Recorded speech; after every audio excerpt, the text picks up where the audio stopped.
राधे राधे दोस्तों, आज की वीडियो में हम जानेंगे ज्ञान, बुद्धि, विद्या और संगीत की देवी माता सरस्वती का पूजन वसंत पंचमी के दिन कैसे किया जाता है। तो देखिए, वसंत पंचमी के दिन सुबह सुबह पर स्नान ध्यान करने के बाद जिस जगह पर आप पूजा करेंगे उस जगह को हम साफ सुथरा कर लेंगे और उसके बाद में वहाँ पर हमें चौकी लगानी होती है। चौकी पर हमें पीले रंग का वस्त्र बिछाना है और थोड़े से फूलों का आसन दे करके यहाँ पर माता सरस्वती की फोटो या मूर्ति, जो भी स्वरूप आपके पास है, उसे विराजमान करें। आप चाहें तो पूजा अपने घर के मंदिर में भी कर सकते हैं या बच्चों के स्टडी टेबल पर भी आप यह पूजन कर सकते हैं। और देखिए, विद्या देने वाली पुस्तकों को भी माता सरस्वती का स्वरूप माना जाता है। तो आप अपनी पाठ्यक्रम की जो पुस्तकें हैं, धार्मिक पुस्तकें भी जो आपके पास है, उनका पूजन करें। साथ में पेन का, मोबाइल का, जिससे हमें ज्ञान प्राप्त होता है, इनका पूजन भी आप कर सकते हैं। इसके साथ ही माता सरस्वती को संगीत की देवी माना जाता है, तो इस दिन आप अपने वाद्य यंत्रों का पूजन भी जरूर करें। आपके पास अगर कोई वाद्य यंत्र नहीं है तो आपके घर में जो पूजा के लिए घंटी आप काम में लेते हैं उसका पूजन आप कर लीजिएगा। और फिर हम भगवान गणेश जी को भी विराजमान करना होता है। तो इसके साथ ही हमें कलश की स्थापना भी अगर आपके यहाँ की जाती है तो आप कर सकते हैं। कलश में शुद्ध जल भर करके और थोड़े से चावल का आसन दे करके हमें एक जल का लोटा रखना है और जल में हमें गंगा जल थोड़ा सा डाल देना है। उसके बाद में हमें सुपारी, हल्दी, सिक्का, थोड़े से फूल, चावल, ये 5 चीज़ें हैं, कलश के अंदर हमें डालनी होती हैं। अगर आपके पास साबुत हल्दी नहीं है तो आप पाउडर वाली हल्दी में भी आप चुटकी भर हल्दी लेकर के और डाल सकते हैं। उसके बाद में 5 पत्ते आपको लेने हैं, अशोक के या फिर आप पान के पत्ते या फिर आम के पत्ते आप ले सकते हैं। पत्तों के ऊपर हमें हल्दी से तिलक करना होता है और कुमकुम से। और फिर इसके बाद में हमें कलश में ये पत्ते सजा देने हैं और उसके बाद में नारियल हमें इसके ऊपर रख देना है। नारियल पर मौली हमें बांध देनी है। नारियल को तिलक करके और कलश के ऊपर रख देंगे। अब नारियल को हमें इस तरह से रखना है कि नारियल का मुख है या तो ऊपर की तरफ होने चाहिए या फिर जिस तरह से हम पूजा कर रहे हैं उस तरफ है वो होना चाहिए। फिर हाथ जोड़ करके हम माता सरस्वती के सामने संकल्प करेंगे कि हे माँ सरस्वती, आज मैं आपका पूजन कर रहा हूँ या कर रही हूँ, आप मेरी पूजा को स्वीकार करें, हमें ज्ञान, बुद्धि, विद्या प्रदान करें। इस तरह से संकल्प करने के बाद में फिर हम पूजा करेंगे।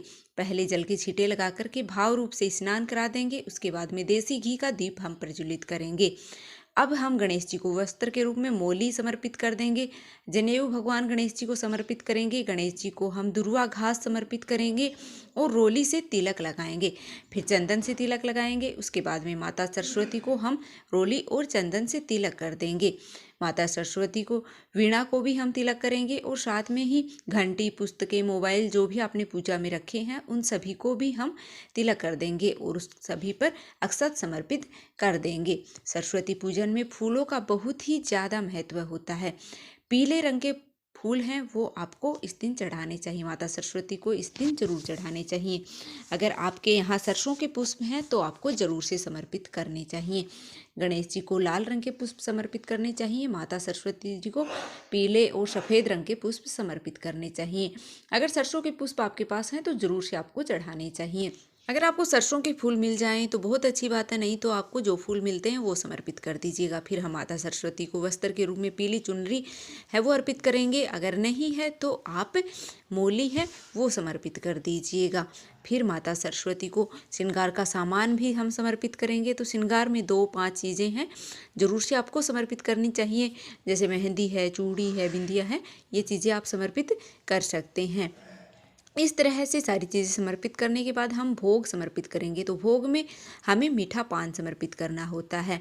पान में अगर आपको नहीं मिल पाता है तो आप है वो एक पान का पत्ता ले लीजिएगा और उसके ऊपर लौंग, इलायची, सुपारी और बतासे ये रख करके और आप मिश्री या चीनी भी ले सकते हैं और फिर पान को है वो भोग के रूप में समर्पित कर देंगे। उसके बाद में हमें मीठे में बसंती चावल का भोग अर्पित करना होता है। मीठे बसंती चावल जरूर से बनाए जाते हैं इस दिन, जो आपको भोग के रूप में समर्पित करना होता है। इसके साथ ही हमें बेर समर्पित करने होते हैं।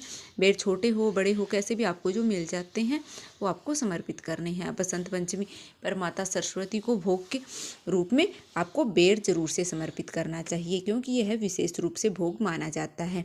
मीठे बसंती चावल और बेर का भोग समर्पित इस दिन किया जाता है। साथ में ही हम जल समर्पित कर देंगे और हाथ जोड़कर भोग ग्रहण करने के लिए निवेदन करेंगे। और इसके साथ ही आप कोई पीले रंग की मिठाई है वो समर्पित कर सकते हैं, अगर बसंती चावल आपने नहीं बनाए हैं तो। इसके बाद में हम दक्षिणा जरूर से समर्पित कर देंगे। दक्षिणा पूजा में रही कमियों को पूरा करती है, तो दक्षिणा जरूर समर्पित कीजिएगा। फिर हम धूप दीप दिखाएंगे। इसके बाद में फिर हम आरती करेंगे। माता सरस्वती के पूजन में आरती के टाइम घंटी जरूर बजाइएगा, बहुत ही प्रेम पूर्वक। पहले गणेश जी की, फिर माता सरस्वती जी की आरती करेंगे। आरती करने के बाद हाथ जोड़ करके पूजा में रही कमियों के लिए हम समायाचना करेंगे और माता सरस्वती से ज्ञान बुद्धि विद्या के लिए हम प्रार्थना करेंगे। इस तरह से माता सरस्वती का पूजन पूर्ण हो जाता। बाद में जल जो आपने लोटे में लिया है उसे सूर्य देवता को अर्घ्य दे देंगे और भोग प्रसाद घर के सभी सदस्यों में हम बांट देंगे।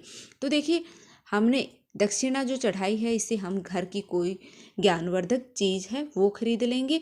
जैसे आप पुस्तक ला सकते हैं या पेन पेंसिल कोई आप लेकर आ सकते हैं, ज्ञानवर्धक चीज़ें आप ले आएंगे। साथ ही जो आपने श्रृंगार का सामान चढ़ाया है यह आप चाहे तो दान कर दीजिएगा, आप चाहे तो माता के आशीर्वाद के रूप में आप इसे यूज कर लीजिएगा।